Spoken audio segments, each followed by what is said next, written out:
बहुत समय पहले की बात है। एक छोटे से गांव में एक गरीब ब्राह्मण पंडित और उनकी पत्नी पंडिताइन रहते थे। दोनों बहुत ही धार्मिक और भगवान विष्णु के परम भक्त थे। उनके पास धन नहीं था, न बड़ा घर, न अच्छे वस्त्र, लेकिन उनके घर में एक चीज हमेशा रहती थी, भगवान विष्णु का नाम। हर सुबह पंडित जी स्नान करके तुलसी के पौधे के सामने दीप जलाते और कहते, हे नारायण, हमारे पास देने को कुछ नहीं, पर हमारी श्रद्धा स्वीकार कीजिए।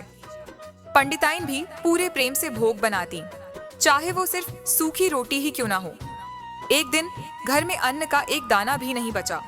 पंडिताइन बोली, आज हम भगवान को क्या भोग लगाएंगे?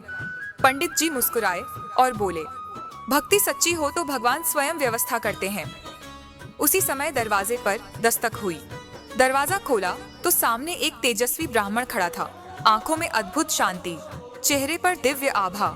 उन्होंने कहा, भिक्षाओं देहे। पंडित पंडिताइन असमंजस में पड़ गए। घर में कुछ भी नहीं था।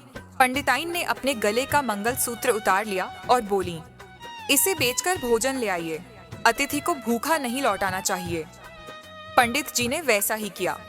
भोजन बनाकर उस ब्राह्मण को प्रेम से परोसा। ब्राह्मण ने प्रसन्न होकर भोजन किया, फिर मुस्कुराकर बोले, तुमने अपनी अंतिम वस्तु भी त्याग दी, क्या तुम्हें दुख नहीं हुआ? पंडिताइन बोली, अगर भगवान के अतिथि को भोजन मिला तो यही हमारा सौभाग्य है। तभी अचानक वह ब्राह्मण दिव्य रूप में प्रकट हो गए। सामने स्वयं भगवान विष्णु खड़े थे, शंख चक्र गदा पद्म धारण किए हुए। पूरा घर दिव्य प्रकाश से भर गया। भगवान बोले, मैं तुम्हारी परीक्षा लेने आया था। तुमने सच्ची भक्ति और त्याग का परिचय दिया है। और उसी क्षण उनका घर अन्न, धन और समृद्धि से भर गया। लेकिन पंडित और पंडिताइन के चेहरे पर सबसे अधिक खुशी किस बात की थी? धन की नहीं, बल्कि इस बात की कि आज उनके घर स्वयं नारायण पधारे थे। भगवान विष्णु को बड़े भोग या सोने चांदी की आवश्यकता नहीं। उन्हें चाहिए तो केवल सच्चा प्रेम। जहाँ सच्ची श्रद्धा होती है, वहाँ नारायण स्वयं आ जाते हैं।